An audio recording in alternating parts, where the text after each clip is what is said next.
MHG Money World, I go by Tuffy Doe, not a junk of the Porch of Dirty Glove Bastards.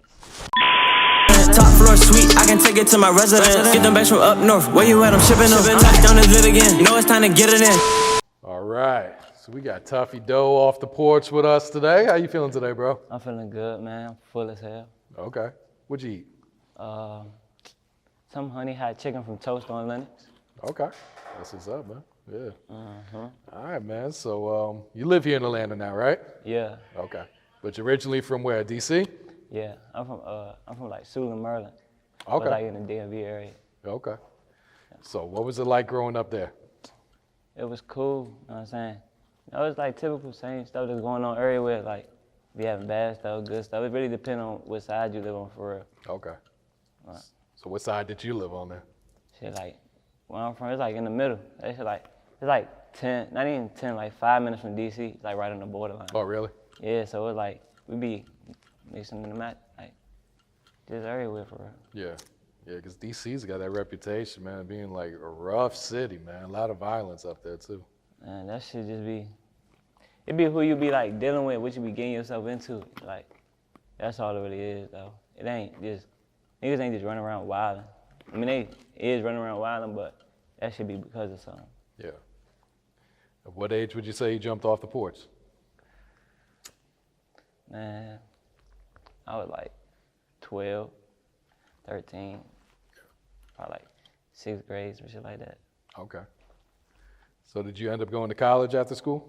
Nah, like, crazy thing is, I told my teacher in elementary school I wasn't going to college.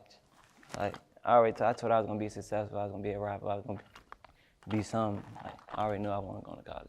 Yeah. I graduated high school though. Okay. So what brought you down to Atlanta and how long you been down here now? Man, I actually lived in Houston, I lived in Cali like before I came out here, but Oh, really? I just wanted to, you know, Atlanta is more so where you put the work in with as far as producers and linking with different networks and people like that, and I just felt like I just needed to stay right here just so I could work on my music and perfect my sound and just tap in with different people.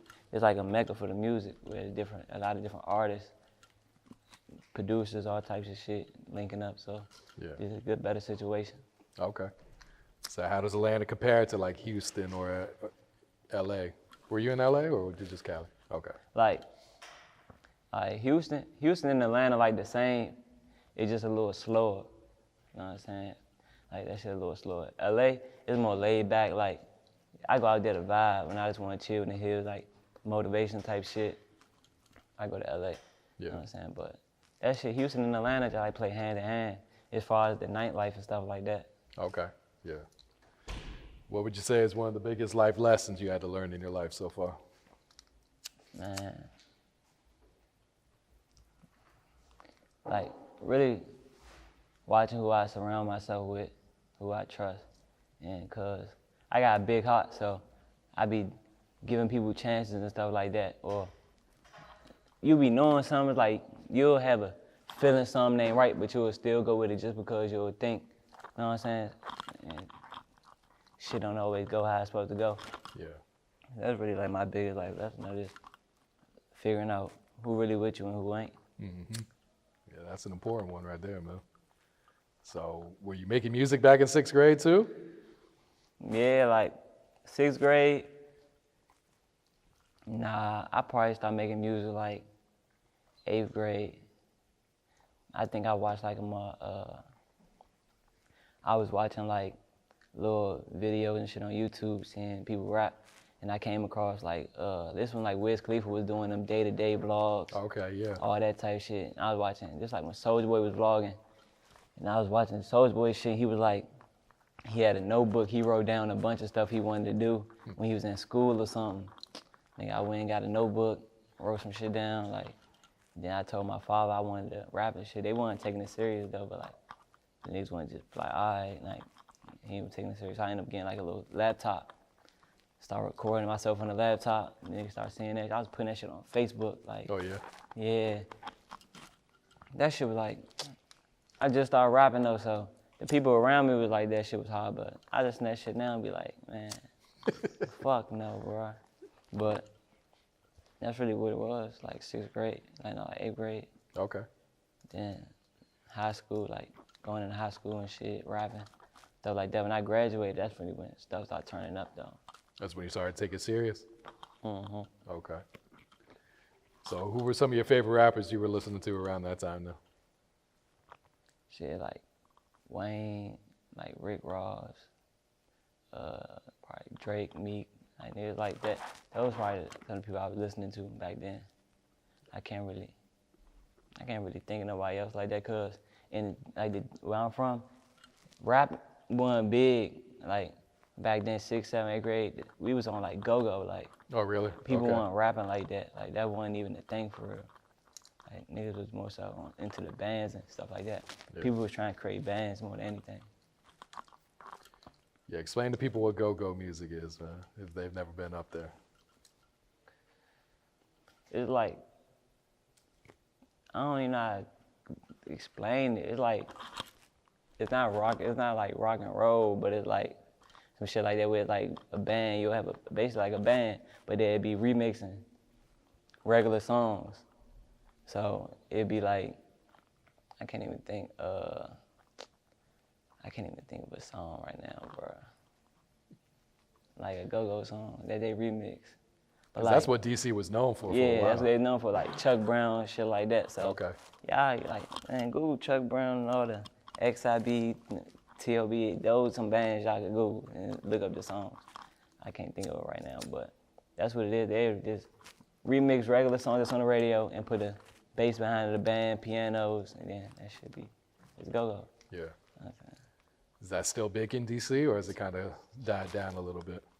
They, as far as the clubs, like, it used to be bigger. Like, they still be having go-go's and stuff like that, but a lot of people, like, it's rap now. Like, niggas ain't riding around listening to go-go no more. Probably, like, the older people, or they still be having, like, little clubs and stuff like that, but it ain't popping how it used to. Like, a lot of the stuff that's used to be popping in the city ain't lit no more. Just for the simple fact, like, it be too turned, and then they fuck it up. So, like, a lot of that shit, they crack down on a lot of stuff. Yeah. So how'd you get the name Tuffy Doe? I survived. First, I was diagnosed with cancer when I was 7 days old. Oh, shit. You know what I'm saying? So I ended up surviving cancer.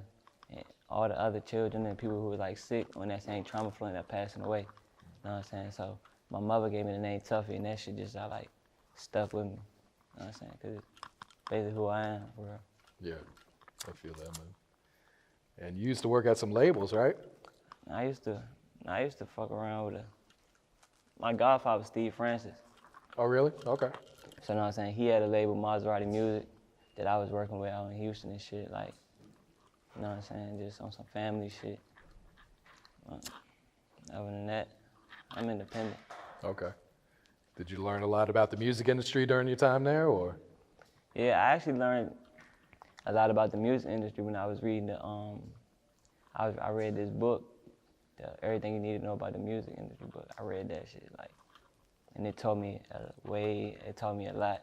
Just being in the industry and being around, like, my godfather and just different people, it taught me how to move in the industry and, like, how it should be going as far as people be having deals and contracts, they should be fucked up. Told me what not to do, what to do, shit like that. So, definitely. Yeah. And talk to us about the grind that comes with being an independent artist, man. Having to do everything yourself, get it out the mud. Man, bruh, I be ready to motherfucking go run into a wall or something, bro. This shit be so, it's like, being an independent artist is so hard because it's like you gotta do everything. Like, I do everything, so it's like, I gotta make sure I got the videos, I gotta call this person, I gotta do this, make sure the Instagram shit lit. You gotta pay for this, pay for that, motherfucking be here, be there, make sure they can come. Like, it's so much shit you gotta do versus having somebody be like, here go 100,000, you can just go ahead, like. And then on top of that, I still gotta take care of business to make sure I can move how I wanna move. You know what I'm saying? So, I like it though. It just, I feel like when you're independent and you do this shit how I'm doing it, you're gonna appreciate it more at the end. Like, that's how I feel. I feel like I'm gonna appreciate this shit. All this shit I'm doing is gonna pay off. Yeah, absolutely. And you started your own label, right? Money World? Money World Records. Okay. Yeah, this shit lit. Show us the tattoo, man. I saw that shit on your gram. Hold it up a little bit. I don't know if they can see that shit. You know what I'm saying? I got this shit done like 2 weeks ago. Oh, really? Yeah, Okay, like so it's still tatted fresh. tongue. Shout out to bro. He just like hard as shit. Man, Money World, this shit like, it's a lifestyle, bro. It ain't even, it's like a lifestyle. We just be popping shit, doing us every day. Yeah. Do you look for, what's some of your goals with it? Are you trying to put other artists on, or are you just really trying to push yourself? I'm trying to put everybody on, like other artists, but I know right now I gotta pop it off, or I gotta be you know what I'm saying? I'm the only artist. Like I got other artists that I'm looking at. That plenty of artists reach out, be like, sign me, bro, put me to, like, turn me up. But I know my focus is me right now. I can't be trying to focus on me and turn somebody up, because I'm not in a position to be able to turn somebody up right now. But I got already people that's already lined up that's gonna go right behind me as soon as this, you know what I'm saying? Yeah. We got the blueprint for it, so Okay. Yeah. everybody just gotta wait their turn. Yep. And it's just my turn right now. Feel that. Yeah, just got to put the work in, man. Mm-hmm. All right, so how does the music scene here in Atlanta compare to back at home, or even to Houston or LA where you lived at before? I mean, Atlanta music scene, I mean, I feel like everybody, as far as the industry-wise, there's a lot of more artists from Atlanta that's on the mainstream platform versus being back home, you know what I'm saying? And the reason with that is because I feel like back home, a lot of artists get a local buzz or a little bit of local clout, and they feel like they too big and don't even look at the bigger picture that is 49 other states that you gotta deal with, you know what I'm saying? And they just like fuck up their momentum and shit. They end up crashing out or motherfucking just never being what they supposed to do because they ain't moving right. Yeah. I just feel like out here, it's unity everywhere. Like in the city, it's artists linking up. Just like in Atlanta, it's artists linking up. Mm-hmm. It's like in Atlanta, artists beefing. Back home, artists beefing. So it's like the same shit for real. Yeah. Has Atlanta shown you a lot of love since you've been out here? Yeah, like Atlanta, it's always like that though. Even Houston, they show a lot of love. Yeah. You know what I'm saying? So you just gotta, I feel like everywhere you gotta move like you somebody. So people gonna respect you how you move. If you move like you just anything, they gonna treat you like anything. You gotta move like a boss. So that's how people, like when I move, that's how I move. So that's how people treat me when they see me. Yeah. All right, so you got this new single, Statistics, man. What can you tell us about this song? Man, I recorded Statistics like, probably like 2 years ago. Really? Yeah, shit crazy. Like, I recorded this shit 2 years ago. In the living room, I recorded like 3 songs that day. Motherfucking, when I dropped the song, I've been having the song, like, I'm playing it, everybody like that shit hard, but I got so much music, and I be wanting to drop my music right, I really don't put it out, so a lot of my people that be around me, they're like, bro, you gotta drop shit, so, nigga, we in the crib, we go to LA, I fly the cameraman to LA, we just in the crib, we playing that jump, we like, bro, we gotta shoot this shit. Bro, we just start shooting the video, start going around LA, downtown. I come back, bro, hit a song, my nigga Percy. He like, bro, if you drop this shit, it's gonna do like 50K the first week. So I'm like, cause all the other videos, they already doing like 20, 25 the first week, you know what I'm saying? He like, this jump gonna do 50, bro, you gotta drop it. So I'm like, all right, bet, we dropped the jump. And that shit just started going crazy. That shit just hit 50. It did 50 like, it been out like a month, and that shit like just hit 50, but he called that shit though. You know what I'm saying? So I'm ready to drop again. Oh, really? I got some shit. They ain't seen none yet. Statistics. Man, that shit. I recorded that 2 years ago, bro. This shit sounding crazy now. Yeah. I saw you also dropped a song called Location. What's that one about?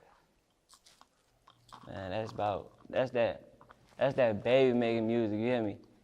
I'm gonna tell you a little quick story. I ain't gonna go too into detail, but man, we go to Vegas, we in Vegas. We got the Lambos and shit, motherfucking, there's some females, we go pick them up. Bruh cut the song on. He in the car beside me, he cut the song on. We pull up to the hotel, he called, he like, bruh, I played the Location jump, bruh. She in that jump trying to get naked, bruh. As soon as I play the song, she got me running in the back, woo woo. This nigga go have a, man. So that song, all the females love it. I feel like that's really one of my favorite songs though, out of all my music. I like making songs like that, but it's really rare that I make a song like that. Like, and that shit was just a spirit of the moment freestyle shit. I didn't even write that song. I recorded that shit punching it in the studio. Like, You gonna shoot a video for it? hell yeah, I'm just trying. I don't know where I want to shoot it at. I've been thinking like Miami, but I don't know, I might shoot it in LA. So I'm just trying to figure out the vibe for it, but I'm definitely shooting a video. I'm shooting a video for everything. I gotta let them see what's going on. They gotta see it, man. And what about the song Rap Don't Work? How'd that one come about? Man, rap don't work, we're gonna trap it out. No kidding, like, I feel like rap don't work. I was just saying, if it don't work, I'm gonna do something else. Whatever we doing, we gonna make it work, regardless if this don't work. I got other businesses, I got foundations, I got probably all types of stuff I was that we could do besides this, but this for sure gonna work, but if it don't, we gonna trap it out on the code. Are you working on a new project right now, or are you kind of just focusing on the singles and videos? My fans really just want videos. I asked them, I was like, y'all want an EP, y'all want a tape, or y'all just want me to keep dropping videos? They like, drop videos. So I about to keep giving them what they want. Yeah. Got to. That's smart, yeah. Got to, every time. So what's the next one you plan to drop? Do you know? What's the next single or next video you plan to release? The next video I'm dropping called 101. The single actually did, just hit like 100K probably like last month. So I just shot that video in Vegas. That shit's so hard. So we about to drop that in the next couple weeks. Okay. And then location, then some other stuff. I got a bunch of like vlogs about to drop, so a lot of new stuff coming. Yeah, just flood them with the content, man. I got to. Yeah. Who are some of the producers you've been working with lately? I've been working with Nail on the beat, Young Hydro, Kiki on the beat, Hitman. I've been working with a couple artists. I think another artist, a bunch of producers. I think another one named KP, I just did this new song I just recorded like 3 days ago, the KP beat, so I've been working with a couple. They've been flooding my DM. As soon as I post up I need beats, they just coming. Yeah. And they all be hard. I've been working with producers from UK, all right, producers. So. Yeah. What about features? You been working with any other artists? Nah, I really just been working on me right now. Like, I ain't even been looking to get no features. I think I got a couple, I've been doing some songs with like people around like Don Chino. I got some songs with Ramo, my little bro, like one of the artists on Money World. I got some shit with youngster artist J90. I think that's all. I don't know. I probably got some more, but Z Wayne, 3-0 Black. Like I got some songs with them. We got some shit that's hard. So I got a bunch of songs, a bunch of features. Yeah. Anything else you working on right now, Tuffy? Besides the music, just the foundation. Just working on my children's foundation and giving back to the community and stuff like that, especially the kids. So that's about it. Man, salute to you for that, man.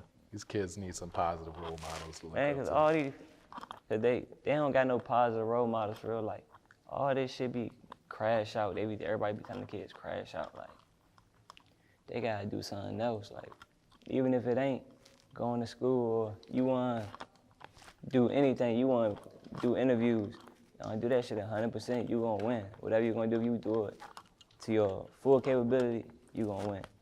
I'm telling you, cause with this rap shit, if I quit right now, I'm gonna go back to zero. But if I keep going, cause I done came from zero and look at me, so if I keep going, this shit gonna be way bigger than this. Real shit, man. All right, Tuffy, any last words? Any shout outs before we wrap it up, man? Man, shout out to everybody. Shout out to the gang, MHMG Money World, long live the guys, long live Fly Brandon, long live Big 28, long live the plug, son. Top floor suite, I can take it to my residence. Get them bags from up north, where you at? I'm shipping them. Touchdown and live again. You know it's time to get it in. Told my bitch I'm done cheating, then I did the shit.